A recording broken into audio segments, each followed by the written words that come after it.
Now we will begin Part A with the first conversation. Number 1. What would you say to a few days off? Super. What does the woman mean?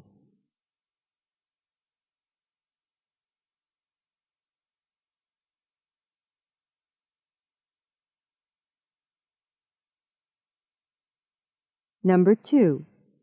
This food sure is spicy. No kidding. What does the woman mean?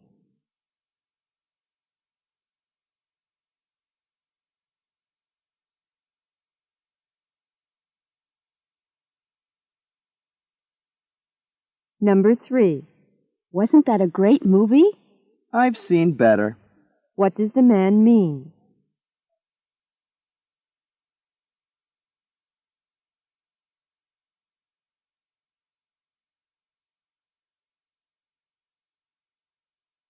Number 4.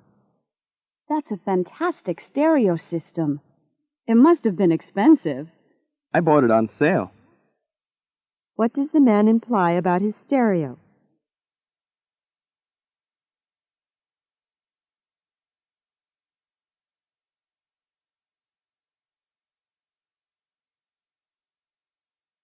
Number 5. You look different. Did you change your hair? Yes, I had it cut last week. What does the woman mean?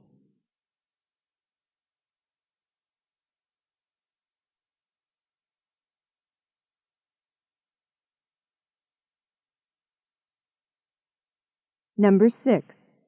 Could you please bring me a bowl of soup and a salad? Right away. What does the man mean?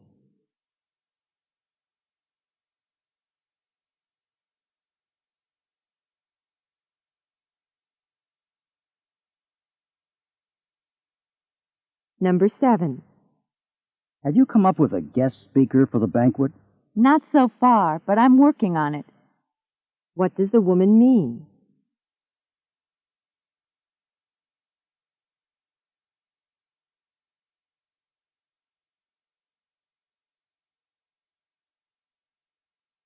Number 8. Someone's here to see you. What? What does the woman want to know?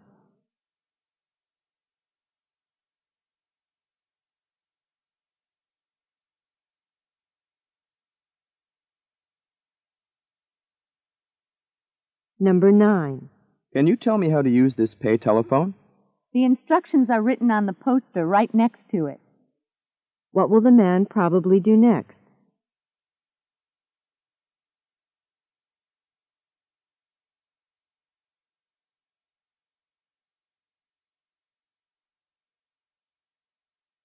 Number 10.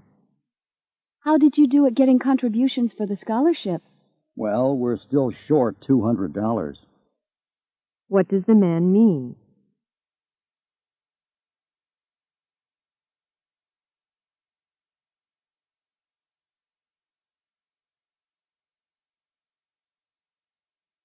Number 11. Are you going to be able to come with us to the game? I'm afraid not. I have to work late. What does the man mean?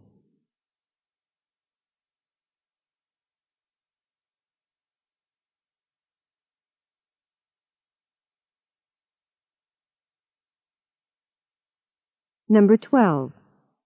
Sam, are you the one who picked up the picnic table for us? No, I got Tony to do it. What does Sam say about the table?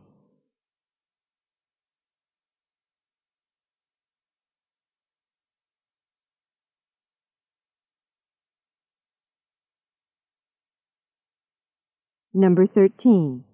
When are you going to move into the dorm, Randy? I'm not sure. I'd like to be able to wait until after summer vacation. What does Randy mean?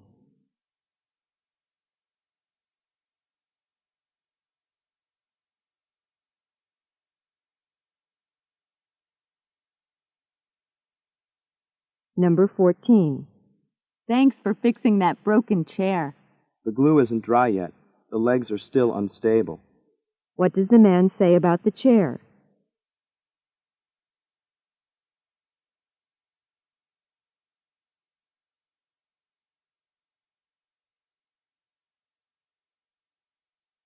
Number 15. This assignment is too much. I'll never get it done. No need to panic. Just take it one step at a time.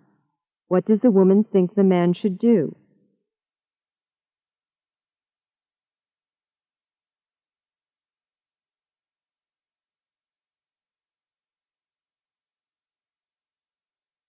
Number 16. Would you rather stay home tonight? Oh, let's go ahead and go out. I'll get my second wind. What does the woman want to do?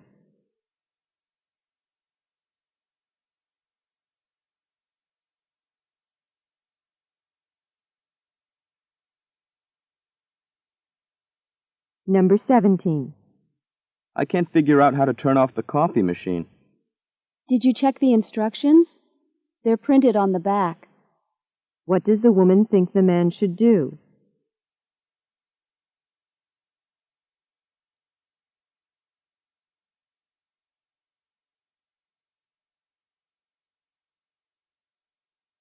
Number 18.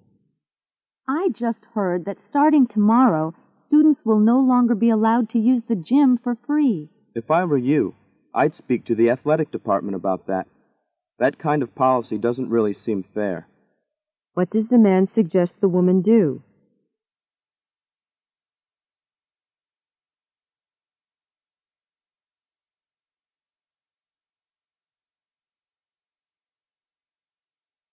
Number 19. Those new drapes are gorgeous. Thanks. They're practical, too. My heating bill has gone way down since I put them in. What does the man mean?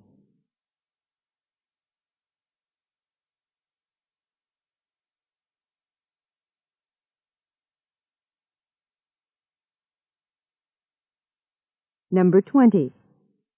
John sure seems happy with his new bicycle. He really got a good deal on it at the bike sale. What does the man mean?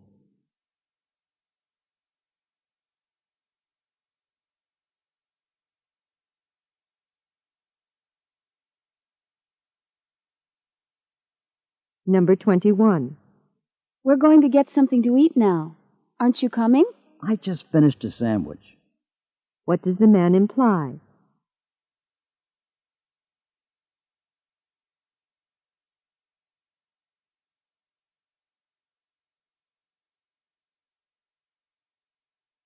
Number 22.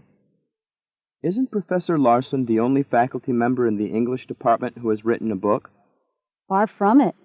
There are a number of others who've done a lot of publishing. What does the woman mean?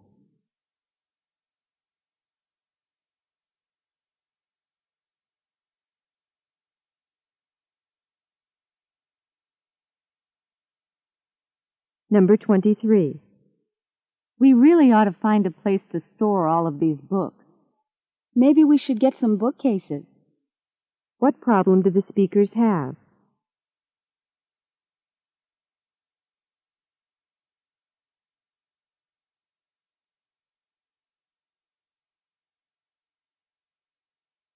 Number 24. I guess I'm going to have to take George to the airport. Why don't you get someone else to do it? What does the woman suggest the man do?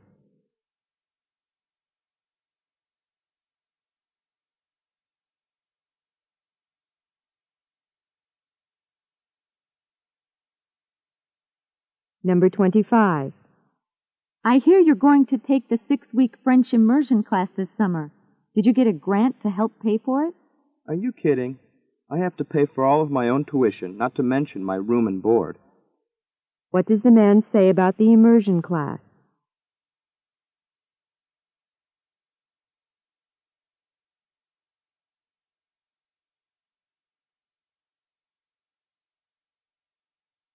Number 26. I don't like the looks of those clouds. I wouldn't worry about them.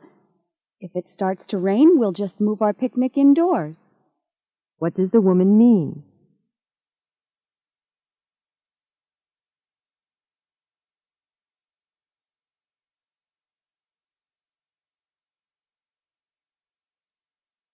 Number 27. It's going to take me several days to revise this research paper. Unfortunately, it's due tomorrow. What does the man mean?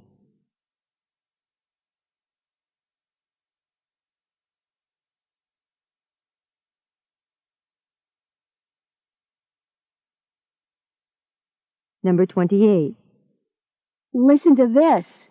The Student Association is going to nominate you for class president. Oh, no. Are you kidding? What does the man mean?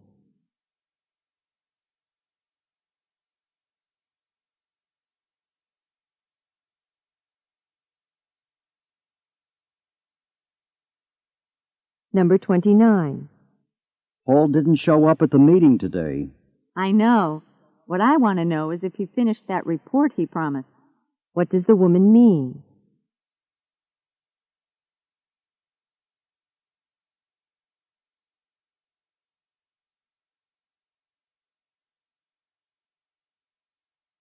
Number 30. We're ready to leave for the theater now. Aren't you coming? I'll catch up. I'm waiting for Jane. What does the man imply?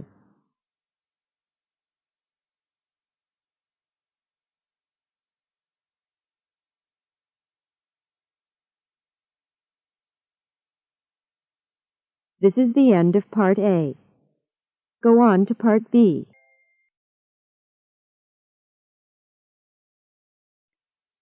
Part B. Directions. In this part, you will hear longer conversations. After each conversation, you will hear several questions. The conversations and questions will not be repeated. After you hear a question, read the 4 possible answers in your test book and choose the best answer. Then, on your answer sheet, find the number of the question and fill in the space that corresponds to the letter of the answer you have chosen. Remember, you are not allowed to take notes or write in your test book. Now we will begin Part B with the first conversation. Questions 31 through 34. Listen to the following conversation. Hi, Fred. I didn't see you in Professor Densmore's class this morning. Well, I spent half the night in the computer lab finishing a psychology paper that's due today. I finally did get to sleep around 3 this morning, but I didn't hear my alarm when it went off at 6:30. Still always putting things off until the last minute, huh? Wasn't that paper assigned a couple of months ago? Well, yes, but you know how easily time can get away from you. Right. Well, anyway, you missed a good lecture this morning. I think you would have found it especially interesting. Oh, yeah? Why? As I remember, you're interested in volcanoes. Well, today Professor Densmore's lecture was all about Mount St. Helens in Washington State. It really is a shame that I missed that. Oh, well, at least I got my psychology paper finished. Yeah. By the way, what did you write about? The personality traits of people who are prone to procrastination. You know, that fine art of postponing things you have to do. Oh, so I guess you understand yourself a bit better now that you've finished this paper, right? Well, I hadn't thought of it that way, but, you know, I guess you might be right. Number 31. Who is the woman in this conversation?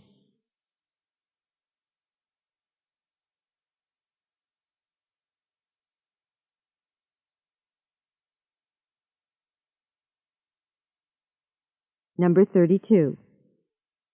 Why didn't Fred go to his morning class?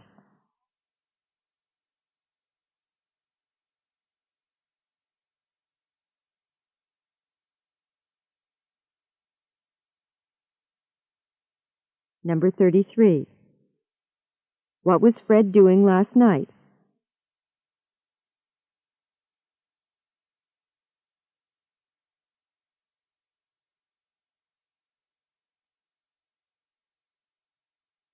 Number 34. What does the woman probably think about Fred?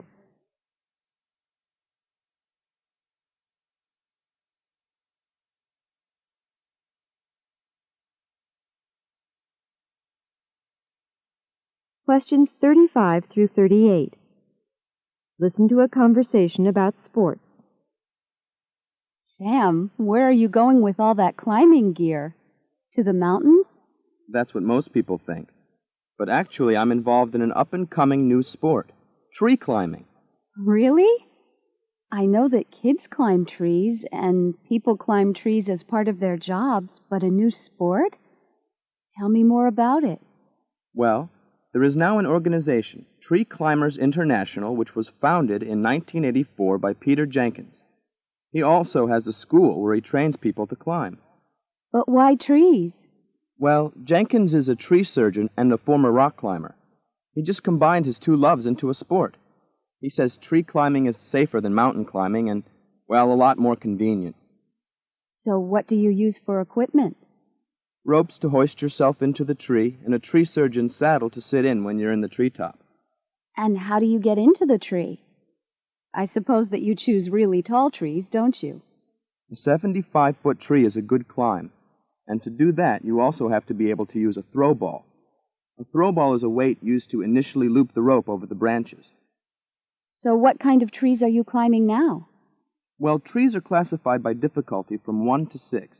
I'm on class 4 trees, but if a tree leans or if you climb in the rain, the difficulty for that tree can go up. I see here in your brochure that Jenkins himself climbed the 5th largest tree in the world, a 357-foot California redwood, and then spent the night in a hammock suspended in the top boughs. Now that sounds like fun. Number 35. What is the main topic of the conversation?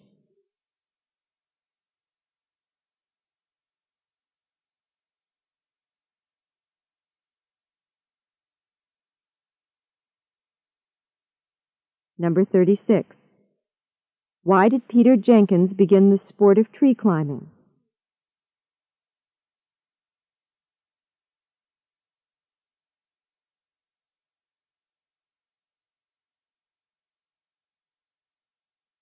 Number 37. Why did the woman think Sam was going mountain climbing?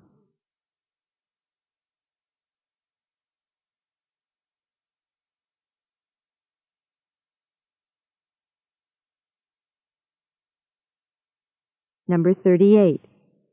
What impressed the woman most about Peter Jenkins' latest climb?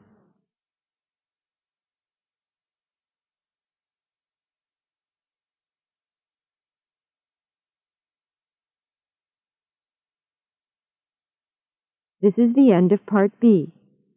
Go on to Part C.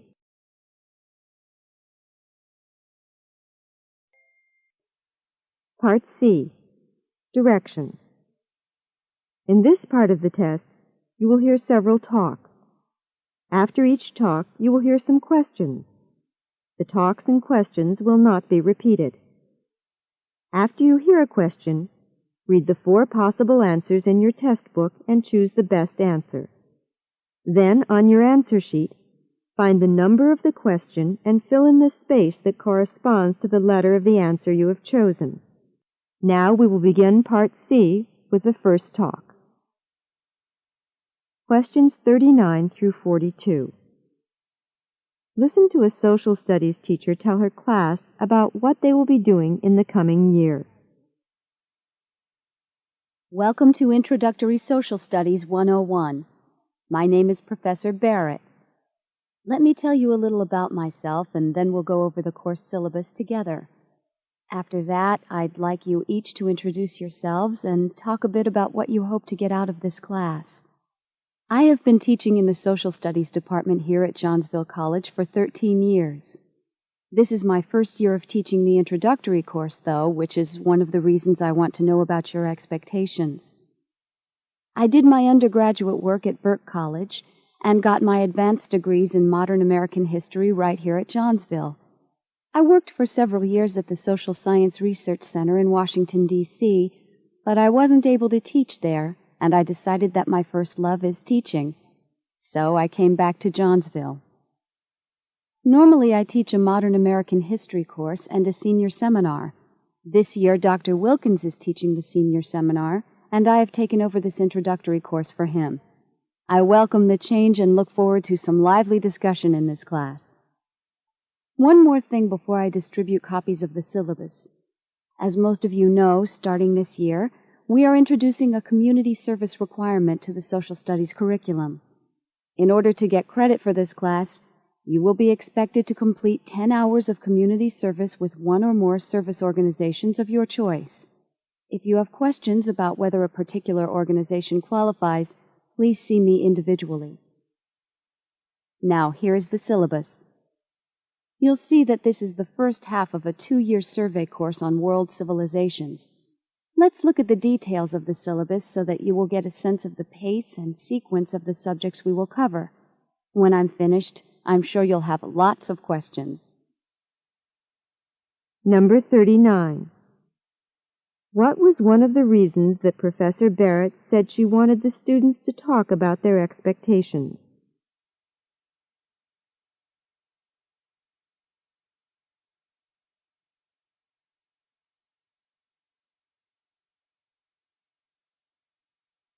Number 40. Why did Professor Barrett decide to leave the Social Science Research Center and return to Johnsville?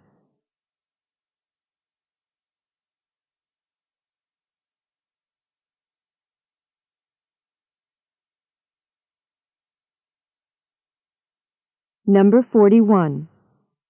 What will Dr. Wilkins be doing for the coming year?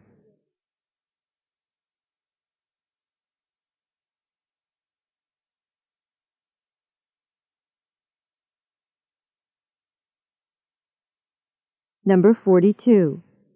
What new requirement has been added to the social studies curriculum?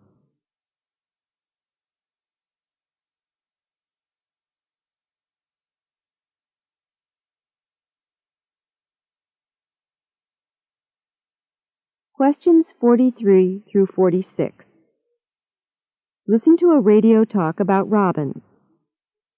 The American robin, a member of the thrush family of birds, can be found throughout most of North America.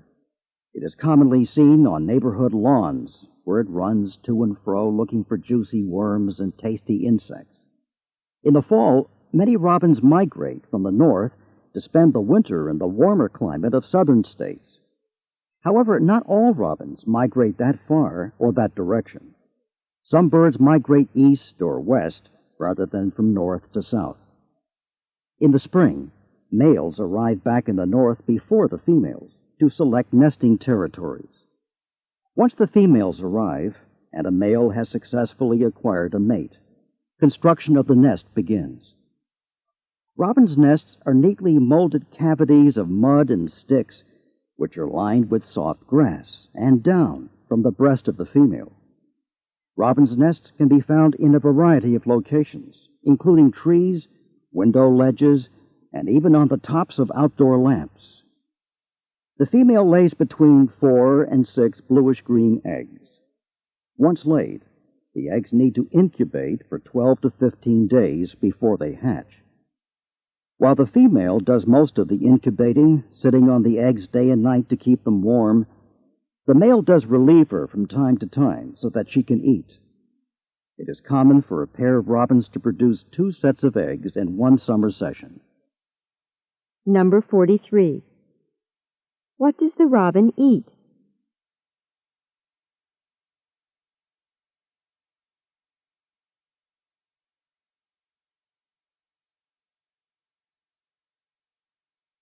Number 44.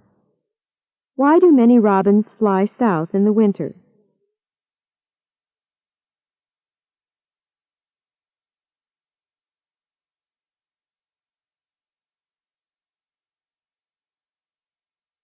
Number 45. Why does the male robin arrive back in the north before the female does?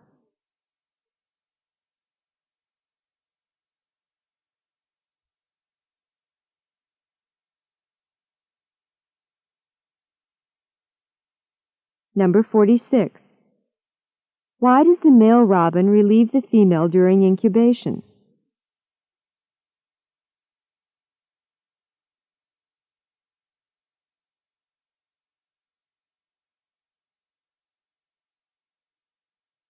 Questions 47 through 50.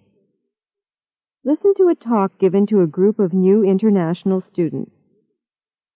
Hi, welcome to State College. My name is Suzanne Irish, and I'm a senior here at the college, studying business and administration.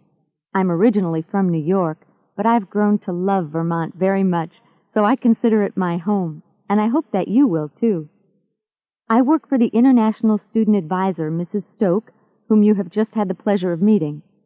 If you have a problem and need assistance, you can always call or find me. I'm in Mrs. Stoke's office from about 3 to 6 p.m., or you can call me at home. My home number is listed in the folder I've just passed out. Let's look together at that folder now. In the left side pocket, you will find information about the college, including important schedules and phone numbers. Please note the hours that the cafeteria is open for breakfast, lunch, and dinner. Also, notice that the bookstore opens at 8:30 a.m. and that it closes at 4:30 p.m. sharp. A piece of advice: the hours never change, so don't plan on going to the bookstore after 4:30. Also, included in this side of your folder are descriptions and schedules for the classes you'll be taking. Another piece of advice: try to be on time to class. You might want to set your watch ahead by 10 minutes if you're the type of person that always runs late. On the right-hand side of the folder, I have placed tourist pamphlets on Vermont for you to read or save for your parents when they come to visit you. I especially recommend the Blue Map of Vermont and the Seasonal Guide because they both give information on a wide range of restaurants, museums, and attractions in Vermont. If you would like to discuss any of the attractions with me, I'm always available. Oh, we've run out of time. We should get ready to go on our campus tour. Number 47. Who is Suzanne Irish?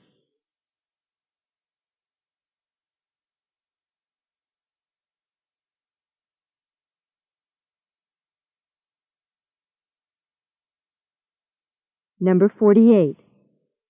What is the purpose of Suzanne's talk?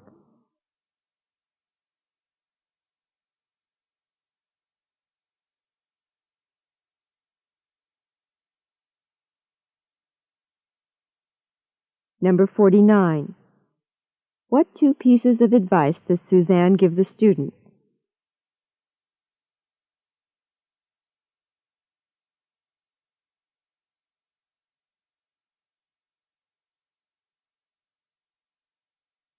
Number 50. What is going to happen now?